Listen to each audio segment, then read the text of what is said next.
Hello, welcome to my kitchen. Today's video is going to be 3 of my favorite summer sides. I like to prep things during the summer. I like to have things that we can eat for a couple of days, and then if we're going to have a barbecue, it's really nice to have some stuff that's made ahead of time. So if we're enjoying the pool or sitting outside, you're not rushing to get dinner on the table. And these are also great to take to potlucks. So let's get started with baked beans. I use navy beans and I bought these at Walmart. They are just a great value brand. This bag is 900 grams, which is equivalent to just a little under 2 pounds. In the past, I would boil my kettle and then pour the water over the beans, but recently I just put my pot on the stove, bring the water to a boil, and then I dump my beans in and I let them sit for 15 minutes. So here is what they look like. They've definitely plumped up, but they do not absorb all of the water, so I am going to drain them. My mom always boiled her beans, but I found that they were a little bit mushy and I like them a little bit more firm. So that really is a preference. So I am adding them to a cast iron Dutch oven, and then I am going to add 1 cup of brown sugar and a couple of turns of pink Himalayan sea salt. I make dark beans, so I use molasses, or as my dad used to say, molasses, whenever my mom would make gingerbread cookies. And I need a cup of it, but it's hard to get out of the container, and this is the last of it. So what I do is I spray my container with cooking spray so it comes out, and then I'm just going to turn it upside down and get the rest later. I'm also going to add 1 white onion. I just roughly chopped it up. Then I'm going to add that to the beans. Now in the past, I used lard because the recipe that I had called for it, and I've eliminated it because it was the only time I ever used it. So I have some of this old-fashioned bacon. It's a little over 2 pounds of a package, and I'm going to use half of it. So I just sliced it up into chunks, and as it cooks, it will all come apart. So what I am going to do now is just kind of get the last little bit of molasses out of here. I definitely want to make sure that I have enough so I can have a nice dark baked bean. And then what I'm going to do is just cover this with hot water. This is the tricky part because you don't want to add too much water because if your beans don't thicken up. So I'm just going to put enough water to cover it and then stir it up to get the molasses all incorporated.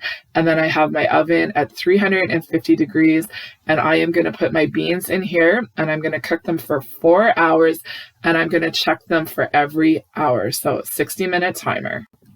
This is the beans after 1 hour. Honestly, I don't even think you really have to check them after an hour because you're not going to see much difference. You can see that there's still a lot of water. It's starting to turn a little bit brown, but not that much. You're going to see more of a difference after the 2 hours. So back into the oven. Now here they are after the 2 hours. You can see that it's definitely starting to get a lot more brown. There's still a lot of water, so I'm just going to stir it up. I'm liking how it's looking, just kind of breaking up that bacon, and then I'm just going to try and get the last little bit of molasses out of my container and then just stir it around. And I don't feel like I need to add any more water because I can still see the water is over the beans. So I'm just going to stir this up, then put it back into the oven and check them after 3 hours.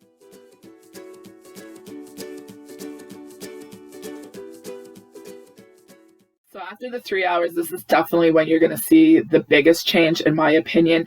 You can see that they're starting to get really brown and they're starting to absorb the water. So now is the big question, do I leave them alone or do I add more water?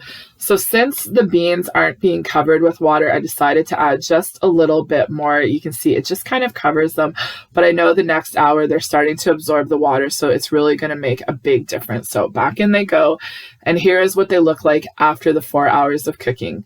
They're brown. They're not as dark as I would like them, and I was kind of worried that I didn't use enough molasses. So you can see there's still quite a bit of water in here, and I just want to give them a little bit of taste.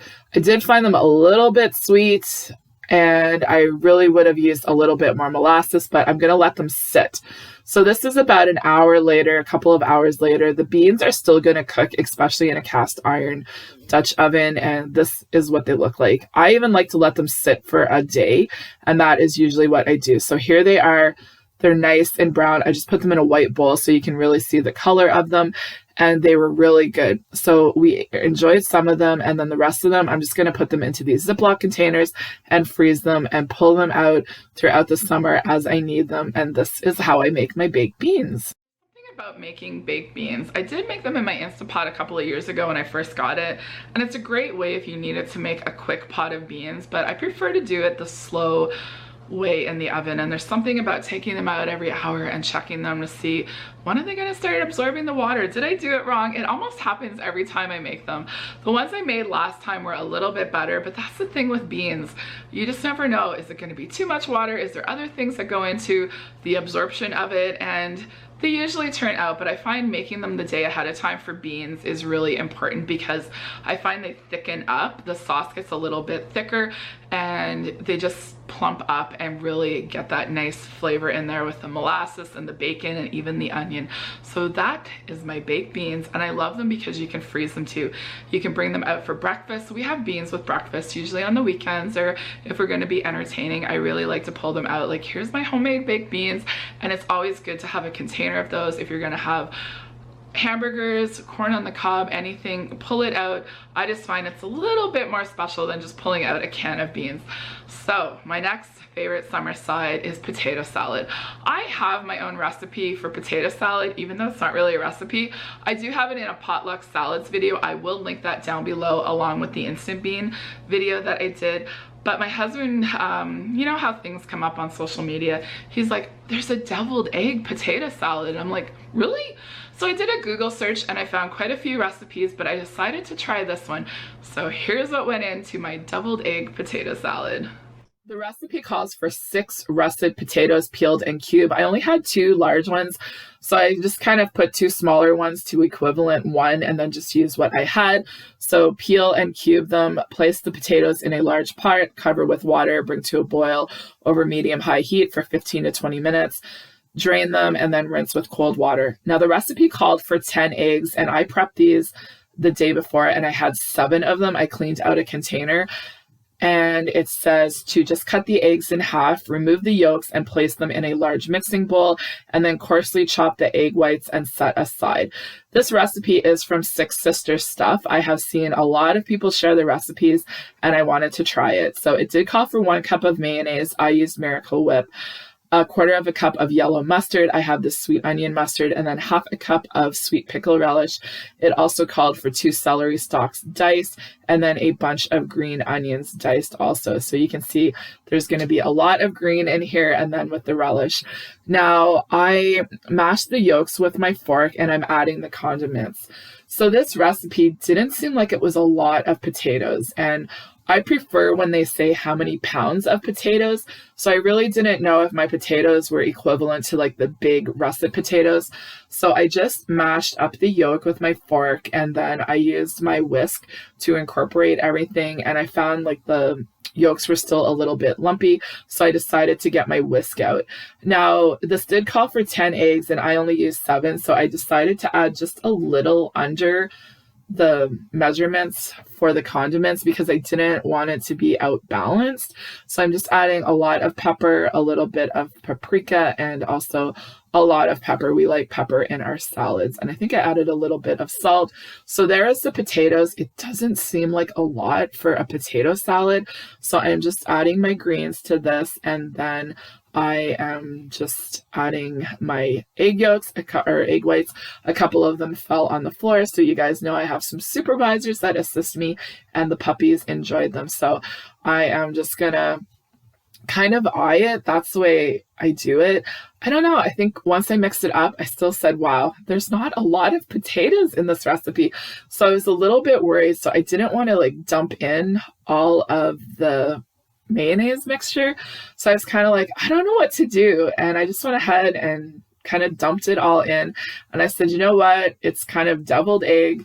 It's definitely going to be a lot more yellow compared to what I make. But once I started to mix it, you could see the potatoes and I'm like, yep, this looks like potato salad. So a little bit more pepper, a little bit more paprika, and I'm just going to try and get the seasonings. And I find with potato salad, it really is by sight. So I'm kind of going with my gut for this too, but I'm happy with the way that it's coming together. It definitely looks like my potato salad.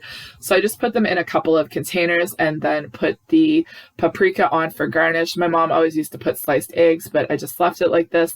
And I'm going to put them in the refrigerator, let them sit for a day, and then we are going to enjoy them. and it really was a nice traditional potato salad. Potato salad is one of those salads that I just find I go visual.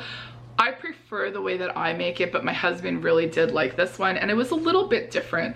But I really find it's hard when the recipe says 6 russet potatoes. I know russet potatoes are usually big, but the bag that I had a variety of sizes, and I prefer whenever it says 2 pounds of potatoes. So I just went with what I had, and then I only had the 7 eggs. And it all kind of worked together, but I really found it was more of like a deviled egg salad. My mom kept saying, oh, this deviled egg salad's really good. And I said, well, it is a potato salad. The taste was really nice. It was different. I don't necessarily know if I would make it the exact same way again. I think I would go a little bit more visual. I would definitely want to have more potatoes. But the relish was something a little bit different, and I know a lot of people will use pickles. I think the pickles will be a little bit nicer taste to it than just the relish. And it was really nice to try it like with the onions and the celery, but it definitely felt more like an egg salad than it did a potato salad. And I love potato salad, but it was really good. I was glad that I tried it out, and I thought that you guys would like to see a different version of potato salad. Now, my last recipe wasn't really a recipe when I made it. My friend's sister always used to make, they called it like taco dip, and she would always make it whenever they had family functions or barbecues, and I really, really liked it. And I started making it at Christmas, and then eventually I started making it for the summer or whenever we had barbecues or wanted to have something nice for the summer.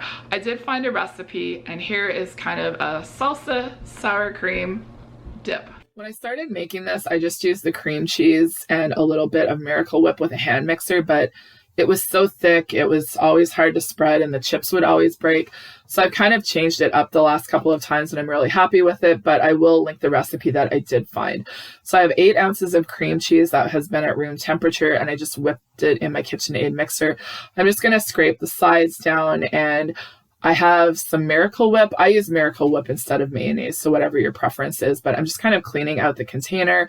But I always have a backup in my pantry because it's something we use a lot more of in the summertime, obviously for all of the salads and deviled eggs.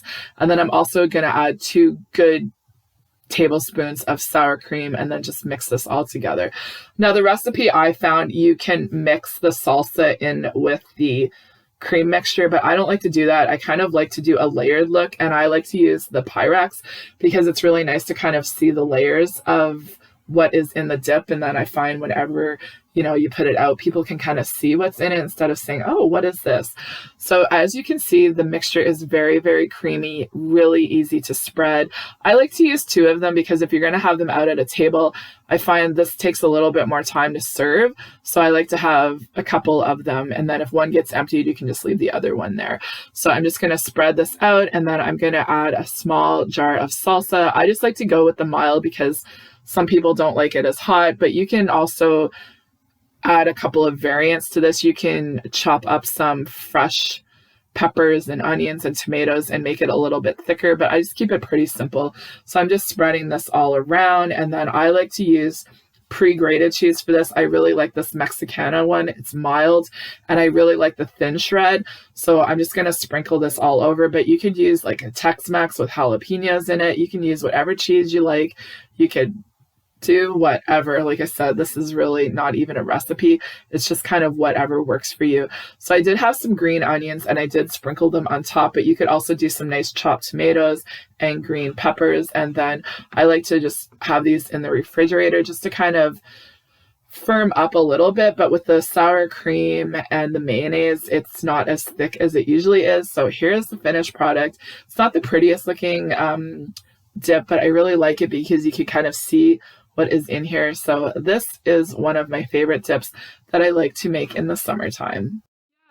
Yeah, that's always a hit. Everybody really likes it, but I just found whenever I did it with just the cream cheese and a little bit of the Miracle Whip, I found the chips always broke. And then a grocery store started selling it in their prepared food section, and it was more like a sour cream base, and it always sold out. Everybody always loved it. And I just decided to do a Google search. I found this recipe and I found it was like the perfect balance of the cream cheese with a little bit of the sour cream and Miracle Whip. You can really make it your own. You could put taco seasoning, you could put ground beef with the taco seasoning, you could put shredded chicken. You can really put whatever your family likes. That's the great thing about it. Just kind of make it your own. You could use different kinds of cheese. That's the cheese that I like. I like it a little bit finer, but you could use whatever you want, whatever you have on hand. There is no wrong way to do it. So these are 3 of my favorite summer sides. I don't usually make them all together. I do find they're pretty time consuming, especially obviously the baked beans and the potato salad too, with the peeling and the boiling of the potatoes and the eggs. But my mom always did like a cold dinner in the summertime and I always loved it. She would always make baked beans, or there was a bakery that made baked beans and she'd always pick like a container of them up. She would either make a potato salad or deviled eggs with cold meat, some cucumbers out of the garden, and fresh buns. It was always one of my favorite dinners. So there's so many ways that you can incorporate these into your summer meals, and hopefully it's a couple of new ideas for you. So thanks for watching, everybody. Hope that you enjoyed this video, and I'll be back with more recipes from my kitchen this summer. Have an amazing day, everybody, and I will talk to you soon. Bye.